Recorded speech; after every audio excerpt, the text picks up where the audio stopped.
The City of LaFayette knows the importance residents place on living in a comfortable, attractive area that they can take pride in and be proud to call their home.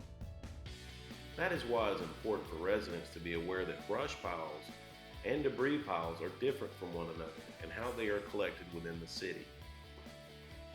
The City of LaFayette Public Works Department maintains the pickup and disposal of brush piles and debris piles from residential areas.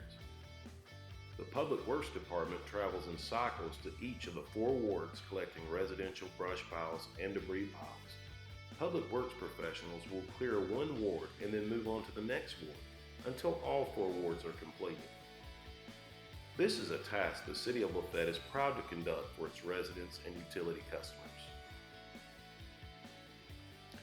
2 separate knuckle boom trucks operate throughout the city to locate and remove residential piles.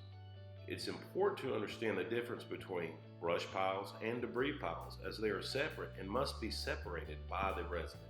Brush consists of trees no more than 12 inches in diameter, limbs, shrubs, grass clippings, and organic material that can be ground into shavings or chips. Brush is collected and transported to a city-owned landfill where it is stored until the brush is recycled by a private company. Debris consists of furniture, lumber, metals, man-made materials, and other non-organic material that must be transported to the landfill. Please note, it is very important that residents do not place cans or buckets of wet paint, chemicals, tires, or shingles in garbage cans or debris piles. This also includes refrigerators, freezers, and air conditioners, all containing compressors, as the landfill charges the city for this type of removal. The city cannot dispose of these items as it is the responsibility of the resident. Debris is collected and transported to a waste transfer station where the city is charged for its disposal. Household garbage should always be placed in garbage containers and not in a debris pile. This is why it is important for brush piles and debris piles to be separated at least 4 feet from one another by the resident. Brush piles and or debris piles should never be placed under power poles, phone lines, or tree limbs. If feasible, brush piles and debris piles should be placed outside and away from fencing and not in the roadway. If household garbage debris is mixed in with a brush pile, a resident will be charged $35 to have the mixed debris separated and removed from the residence for disposal. The landfill charges the city $7.50 for disposal of each mattress and each box spring. So if a resident sets out a mattress or box spring, there is a $7.50 charge for each.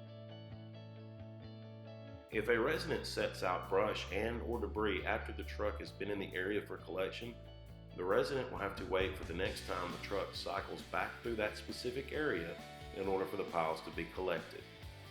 If a resident requests that the piles be removed before the next cycle, the resident must contact Public Works at 706-639-1511 and pay a $35 fee for early removal. There is also a $35 fee for removal of large brush piles or large debris piles based on size and or weight of the piles. This does not pertain to average, smaller brush piles and debris piles.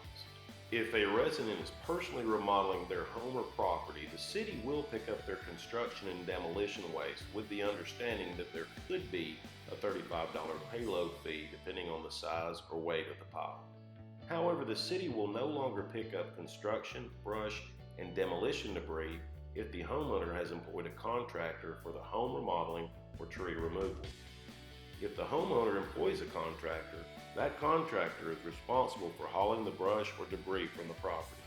If this is not an option, the homeowner must rent a construction debris dumpster for waste. Brush and debris piles should only come from the residence where the pile is located. If it was brought from a different location and dropped off into another property, the resident could face a littering fine up to $1,000 based on City Code 1705. The goal of the City of LaFayette is to maintain the area's beauty and serenity for each and every citizen living in the Queen City of the Highlands. We would like to thank all of our residents for helping us make this possible by taking pride in the area here in the City of LaFayette.